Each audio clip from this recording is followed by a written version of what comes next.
Well, I started dating a young man from church after a year, giving him an opportunity to prove himself that he was worthy of being to date, so to speak. And so we started dating. I fell in love very quickly. He listened to me. He was there for me. The boy used to crochet for me. He knew I loved Mickey Mouse. So he would crochet this Mickey Mouse pattern thing that I would put on my wall and buy all the biggest teddy bears. And, I never had anybody to show me that kind of attention, that kind of love, or do anything for me. And so it really felt special, especially being that little girl that just wanted a dad just to tuck her in at night, just to protect her, just to listen and talk to her and tell me that I was beautiful, tell me that I was pretty, tell me that I was worth something. Here was a guy that did that. He offered that. And so just even share with him about my stories of what I went through with stepfathers and what I went through with being abused and what I went through with being attempted to be molested by my stepfathers. The advances they would make, and then guys that would try to get my mom just to sneak into my bedroom to do something with me, and just the craziness of what a little girl should never have to experience. I fell in love with a guy that listened to all of that and that was willing to protect me from it all the best way that he could, even from the stepfather that was still around my mom that really hurt me, that my mom kicked me out behind. Almost stabbed him for beating on my mom, and just having to go through that fight. I felt like with him I didn't have to fight like that anymore. I had somebody there to protect me. And so my senior year, it was prom night. He was extremely late for prom and to pick me up for prom, and come to find out he had these plans. He took me to the waterfall in the Galleria and proposed to me, and asked to have my hand in marriage, and I said yes. And he had told me the reason why he was late, he went by to ask my grandmother for permission to marry me, and he asked my mom for permission, and they both gave their blessing. And so that was very important to me because especially my grandmother, like for him to ask her permission, that meant a lot. I didn't have a male's presence or a dad around to give permission to, but my grandmother would have been the person to ask. And so we got engaged in '99, and a week before graduation, we received the phone, my family received the phone call that my grandmother had passed out at work. They were doing a surgical procedure, and she was a head nurse in surgery, but she had passed out in the operating room and immediately went into a coma. So I was at school during the school day, and I don't know how this was possible, but we had the coolest administrators during the time and the coolest principal, coolest teachers, people that understood. And everyone that knew how much my grandmother meant to me, I was able to leave school at that very moment. Some friends drove me to the hospital to go see my grandmother. My mom was calling texting all my friends, "Hey, we gotta get Keosha up here." And so I went to the hospital to find out my grandmother had went into a coma. She was non-responsive. And I remember walking into the hospital room, and she was just laying there, just lifeless. And my heart was just so broken because I'm graduating. I'm in a week. I'm doing all these things. I just got accepted into University of Texas at Austin. I'm doing all these things to show her, to make her proud, and to have my number one cheerleader there to see it all. And reality sets in. She's not gonna be here to see it. And so I can remember him coming up to the hospital, being there with me during that time, praying with me during that time, and just being by my side during that time. And lo and behold, my grandmother passed. And a week later, I didn't even want to go to graduation. I was like, man, forget this. I don't even want to do this. Like, what's the point? I don't even want to go to school. There's no point. And he talked me through it. It was like, hey, you gotta finish. You gotta do this. This is a really big deal. You got accepted into one of the biggest colleges in Texas. You need to go. And I had worked extremely hard to get there because my 9th and 10th grade year, I was doing a bunch of everything and failing. But my 11th and 12th grade year, I was on a grind. I was studying. I was in tutorials. I was at night school. I was getting it to make sure I graduated top 10% of my class. And I did. I graduated top 10% of my class. And we had my grandmother's funeral.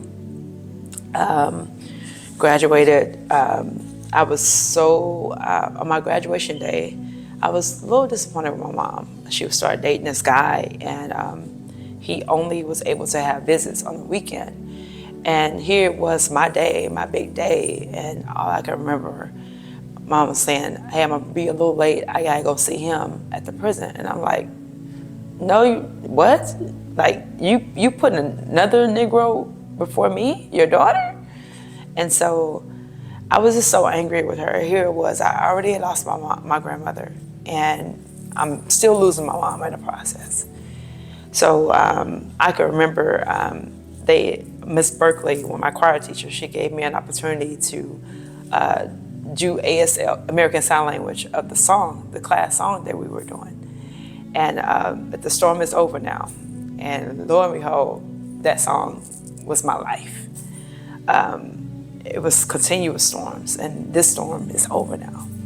And so we were in the process of signing the song, and I see my mom coming down the stairwell. We was right there in the TSU gymnasium, and she's coming down the stairwell right in time while we were singing that song. And I'm signing the song during the whole time. But I was still aggravated because I'm like, you're late. You're supposed to be here from beginning to end. This is my day. And Granny is already not here. You know, you need to be here. And so, but my fiance at the time, boyfriend, fiance, he was there, full support, full-fledged support for everything. And graduated, got accepted to UT, like I said. And as I was preparing to go to UT, he began talking to me. He really was trying to convince me to go into the Army Reserves because we could get married sooner, we could live together sooner, we can do all these, start everything so soon. And I was kind of on board with it. My mom was like, no ma'am, you're not doing that. We're not having that. And I'm kind of glad she did. She did, because I didn't want to do the Army Reserves. I wasn't cut out for that. Like I was fit for fighting, but not that kind of fight. Everybody has their calling, right? That wasn't my calling. So I went on to UT. I was there, went to school. I was studying government because I thought I wanted to be an attorney at the time. But then when I started taking a psychology course, something just kind of sparked my attention for counseling. I wanted to help people. I talk to people all the time. People talk to me all the time. People always brought their problems to me. I was able to hold their information without sharing it with someone else. And confidentiality, just, I could do this. I'm like, man, I need to change my major. So I changed my major, and I was there going to school. At the time, my fiance, he would sneak up to Austin, spend time with me. During that time, I had some really good friends during that time, and it was like, you should not marry him.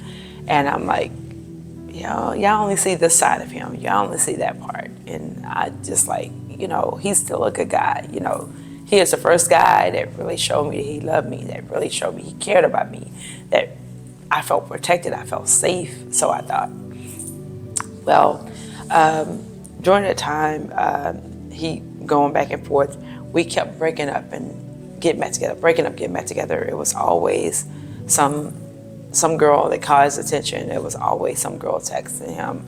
Back then, we had prime code cell phones, so text messages wasn't as savvy as it is now. You couldn't hide stuff. It was like really there. It showed up on the front screen. You couldn't hide that information. And we had pagers. People would page him, and all these little different little messages. Everybody knew what 69 meant. Very vulgar way to say, hey, you want to be intimate with somebody.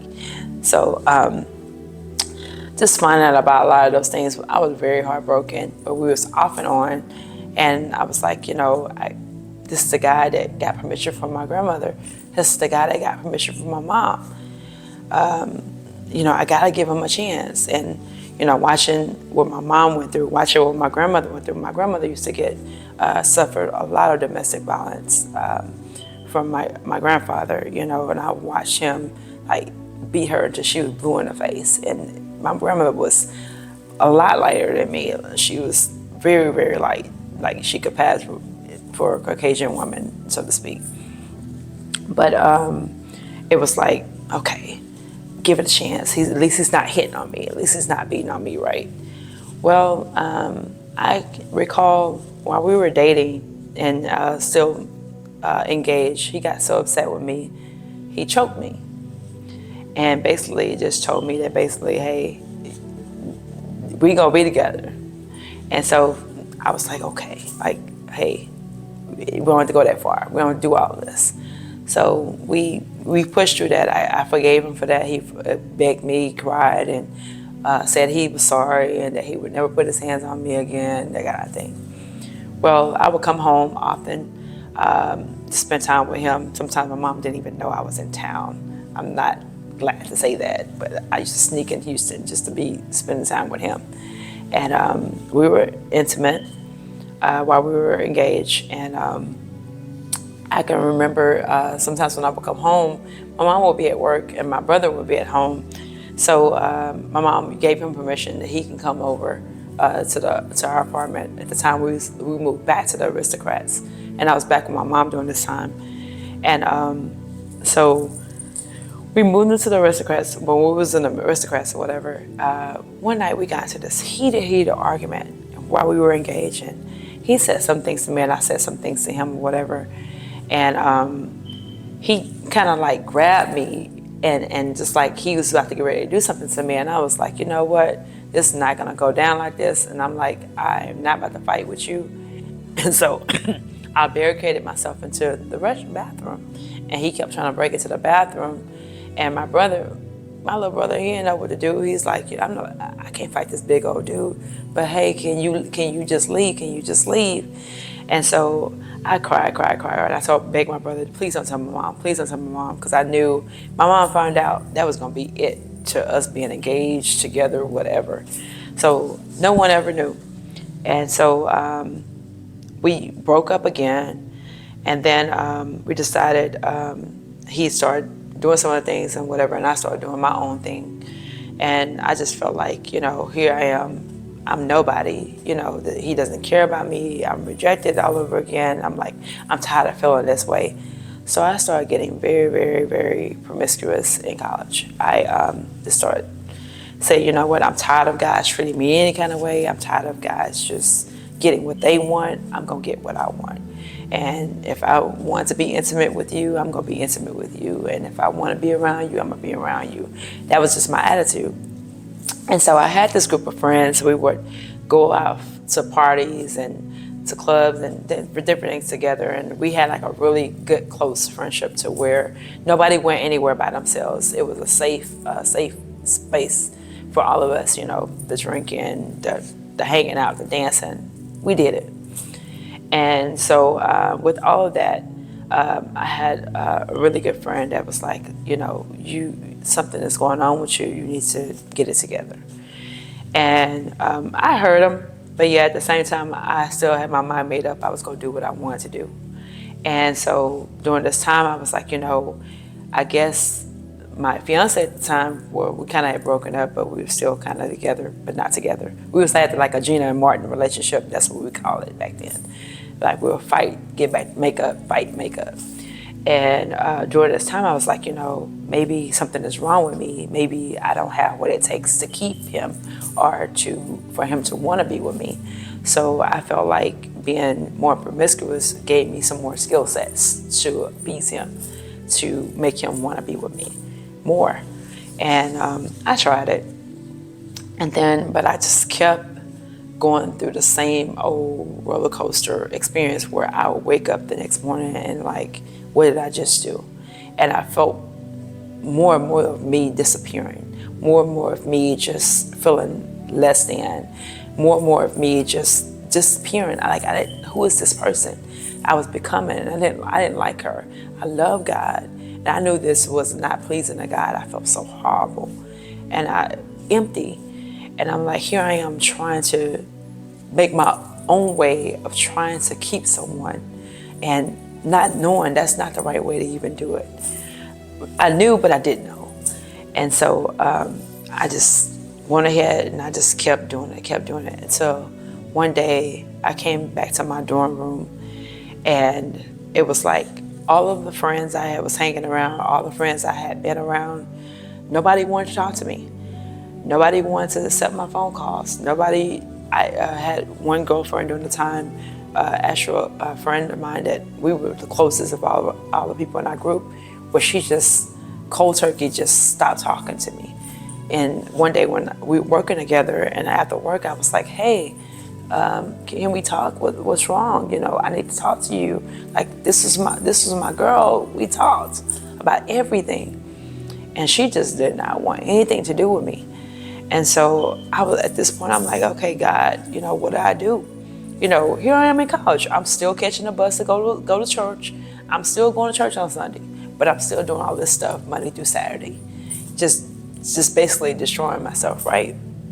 And then finally, I heard a voice, and I know it was God. I know it was the Holy Spirit saying to me, Keosha, you tried to destroy yourself long enough. Enough is enough. And I broke down in pure, it was if my grandmother had died again. I was in tears, just like literally distraught, like, God, okay, what do I do now? I've opened all these different doors for all these random people that I've been with, but I'm empty. And I know I need something. I need something to fulfill me. I need you. And I did need God. I need nobody but God. And so during that time, I just spent some time. At the time, my boyfriend, fiance, was trying to get back with me, and I was like, I don't feel like being hurt anymore. I'm done. And so he drove up to Austin, and we talked, and he was like, look, I'm sorry, because during this time, I got a call from one of my best friends telling me he was in a club with some chick, dancing and grinding all on her, that kind of thing. And I know him. If he dancing with you like that, he did something with the girl, whatever. And so I'm like, okay. I'm like, what do we do from here? And so finally, he convinced me we need to go ahead and work it out and be together. So we tried it again, and we became intimate again. And by this time, I got pregnant. And I made one of the most horrible decisions I could have ever made, because I was so scared to mom. I aborted my first child. And going through that, I didn't tell anybody. I was so ashamed. I was so disgusted with myself. But I did not want to stop going to school. I did not want to have to come home. I did not want to have to disappoint my mom. I did not want to see the look on her face that my grandmother showed me when I decided to be intimate for the first time. I did not want to go through that. So fast forward, we did it again. And by this time, I had an issue that caused me to have to go through, have an abortion again. And so after this, I was like, okay, look, we just need to stop having sex. We just need to, if we're gonna be together, we're gonna be together, that kind of thing. If you can't be with me without having sex, then we don't need to be together.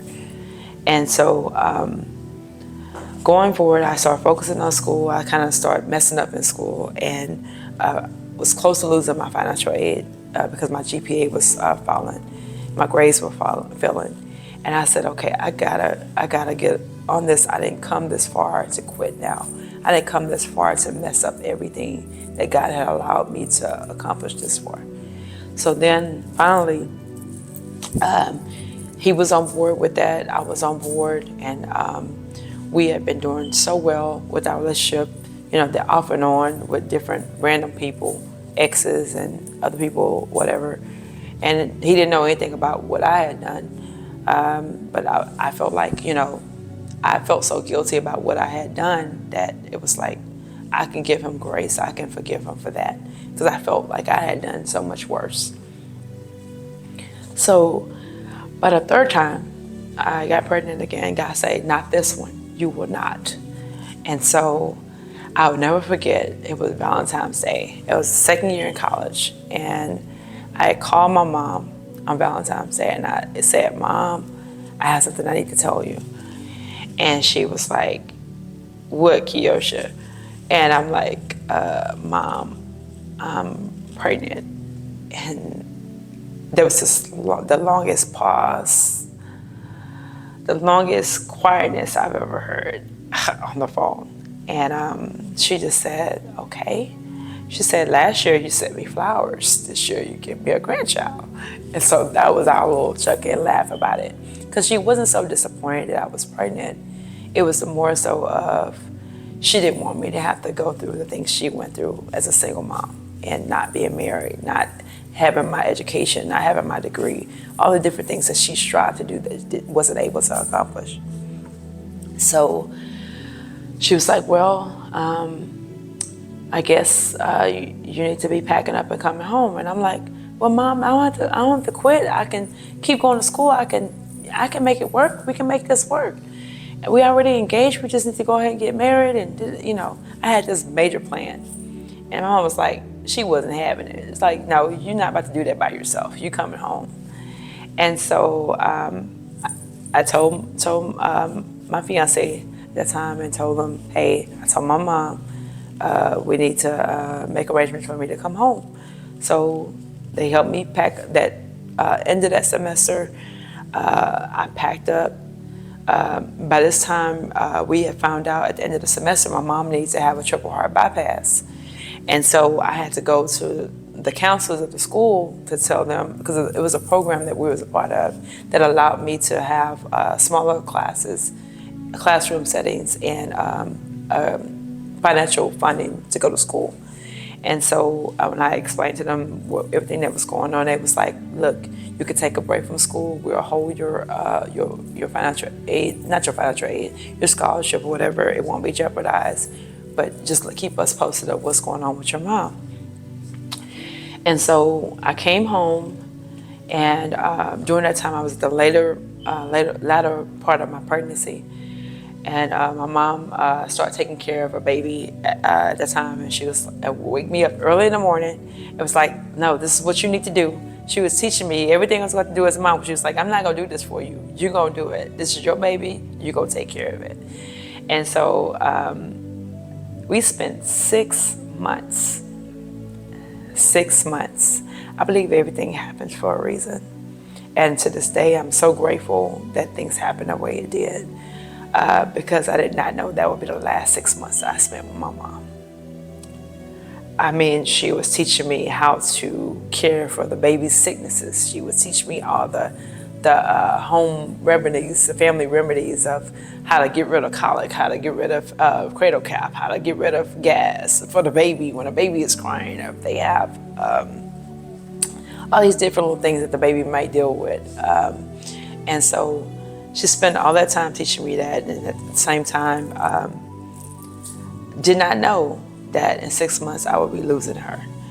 So we found out at the latter end of my pregnancy, after she had the triple heart bypass, that she had a mini stroke. And mind you, my mom had been dealing with strokes and heart conditions since she was 25, maybe 23, 24. Because I would be always the one that had to call the ambulance. I always had to be the one to hear her in the middle of the night screaming for help, because she had a stroke, or she had a minor heart attack, or it was always something with a heart. And so I never imagined that we had just got married in July of 2001. We had just got married. And I remember my mom telling me right before we got married, Keosha, just because you're pregnant, you don't have to marry him. And I'm like, well, Mom, we're already here, I can't go back on all this now. We already here. You already gave your blessing. She said, I know. But she never could tell me why. So fast forward, we got married. August, I was at work, working a double shift. I was 8.5 months pregnant. And I get a phone call, you need to get home. And I'm like, okay. And my Aunt Sandra that called me, she's like, we need to go. And I said, well, I can't leave, I'm working another shift. And she's like, well, no, I already called your boss, you need to come on. We all worked at, my aunt and two of my aunts and I worked at the same company. So I'm waddling down the hallway, I'm like, okay, I gotta get home, what's going on? Nobody's telling me what's going on. I get to the car, get to a garage and get in the car and she's telling me, Keosha, you're home, which was my fiance at the time, a husband at the time. He got home and your mom was unresponsive.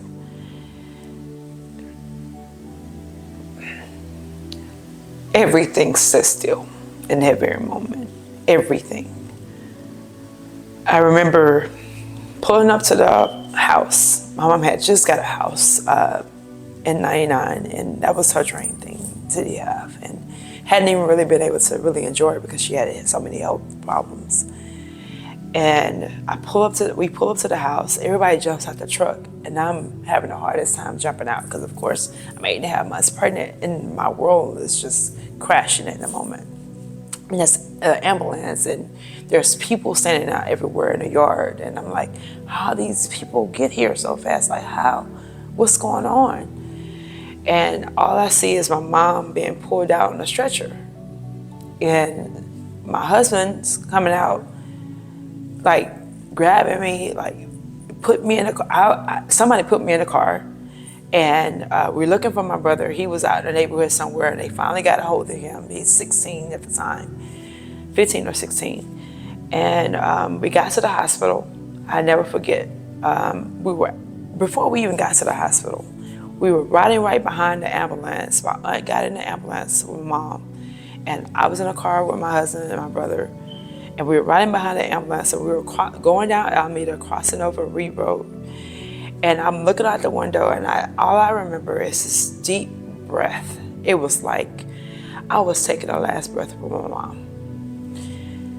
And when we got to the hospital, we discovered that that was her last breath that she had taken. They had already pronounced her dead, and they tried to resuscitate her. My husband had tried to resuscitate her, and she was gone. And I fell to the floor in tears and so much distress, like, how could this happen right now? The baby is due next month. How could I lose my mom right now? She's only 39 years old. Like, this cannot be happening. I'm 19. I don't know what to do at this point. So we go through all the preparations of getting ready to bury my mom. And I actually, that night I got home and discovered my mom's entire file cabinet was gone with all her important documents. Her purse was gone. Most of her belongings that she had was gone. And my family decided, I had an uncle that was more business savvy, that was basically going through all the things, and him and my aunt and whoever, helping them make some final arrangements, things I didn't know how to do. So I didn't know any better, so I didn't question it. But to this day, I still don't know what all was done, what all my mom had to even offer me to help take care of things that she left behind, which is the house and my brother. And so the following month, September, the baby came. Our first baby girl was born. And so here it is, 3 months in 1 year, I went through 3 different traumatic life changes. I was married, buried my mom, had a baby. So I basically, we lived in my mom's house, took on all the responsibilities of taking care of that home and everything. And during that time, I was not the best wife. I was not the best person to be around at all. I was angry all the time. I was cursing. I was fussing. I was not Keosha. And it got so bad to a point where I found out that my husband was having an affair with a lady at the job. We worked at the same company. And so, mind you, all the friendships I had, I was completely disconnected from all my friends in college, disconnected from all my friends elsewhere. And so I pretty much went on to, it was just me. And during this time, you know, my family had kind of got estranged. There was so much division, so much strife, so much confusion, because they felt like, you know, it's just random things that was going on with our family at the time. I was angry with them for a lot of reasons. I just felt like I didn't get an opportunity to do what I wanted to do for my mom. It wasn't fair. I didn't understand how God could allow this to happen. I couldn't understand, you know, but I still love God. I didn't question God about it.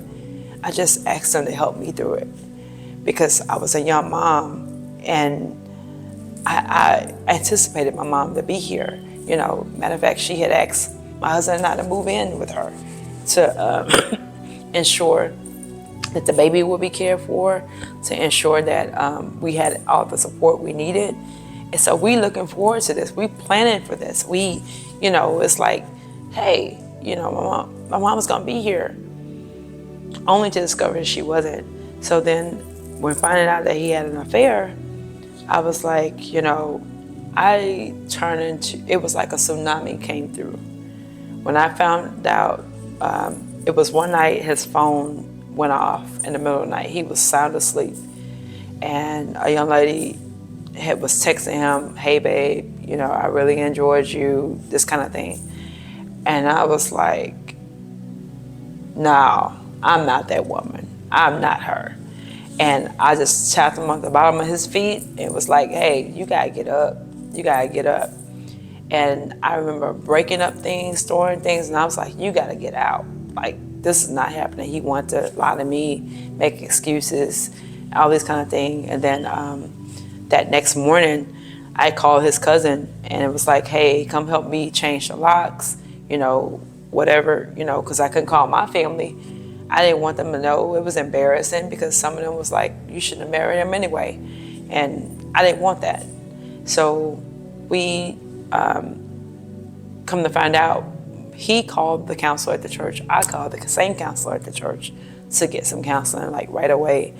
And so we had met up that next day at the counselor at the church. And bless his soul, Reverend Jackson really blessed us and told us some things that we need to hear during that time, because we entered our marriage without discussing everything. And it caused all this other confusion that we never really dealt with because we hid a lot of our own stuff. And so after that, we decided, after counseling, he said, why don't y'all go have a meal together, go talk to each other. And so we were sitting at Frenchie's on West Orem. And I don't know what happened. It was like we were having a conversation and he was apologizing for what he had done. And I was like, you know, well, it's my fault. It's my fault anyway. My mom died, you know. And something clicked for him. He was like, that's what's wrong with you. That's what's been wrong with you all this time. You've been blaming your mom for your death, for her death. And I was like, I guess. And I broke down. And because I did, you know, my mom, she had access to pay rent. And I'm like, how dare my mom ask me to pay rent? You know, I've been living with my mom. I lived with my mom off and on. Like, this is your daughter. How you gonna ask me to pay rent, right? Well, You're an adult now. You about to have a baby. You have a whole husband that's moving in too. Y'all need to pay something. So it was $250. And Lord knows $250 right now sounds so sweet. I would give that in a heartbeat, probably more. But thinking about that and to find out that day that my mom actually passed, she couldn't afford her medicine. And just a couple of days before that, I had called her and said, well, Mom, is it possible we can start the following month to pay rent? Because we want to kind of save up for some things to get for the baby. So to find out that she did not have the money for her medicine, and possibly if we had one, we hadn't paid rent, she probably would have still been with us.